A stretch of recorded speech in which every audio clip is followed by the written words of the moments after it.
C'est la deuxième fois que je mets en scène La Mouette de Tchekhov. La première fois, c'était en 2001. Je venais d'arriver à la direction du Théâtre national de Strasbourg et avec la troupe que j'avais constituée à Strasbourg, on avait donc fait cette première mise en scène de La Mouette.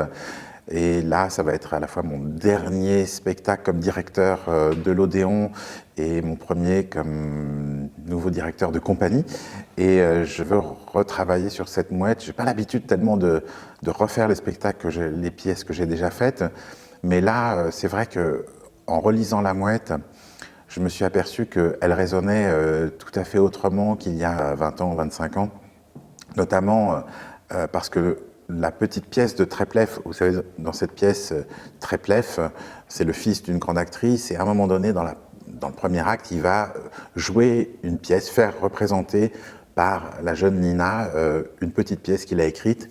Et cette pièce, qu'on traite parfois de manière un peu anecdotique, raconte en fait la fin du monde. C'est une vision de fin du monde qu'a Treplieff, et tous les gens autour vont finalement pas bien entendre le message, la thèse de Treplieff, qui est que la planète va vers sa destruction.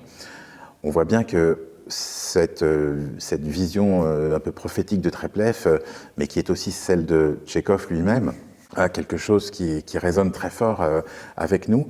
Et c'est pour ça que, au lieu de faire de la pièce de Treplieff un petit bout de la grande pièce de Tchekhov, je vais un peu inverser et mettre la pièce de Tchekhov à l'intérieur de la pièce de Treplieff.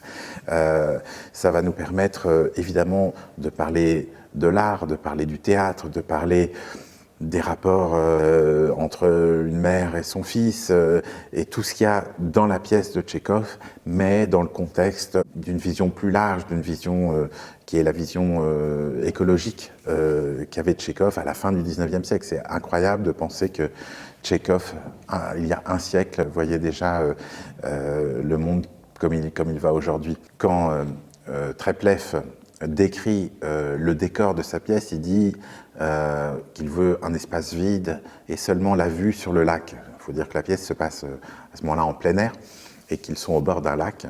C'est ce lac sur lequel volent les mouettes.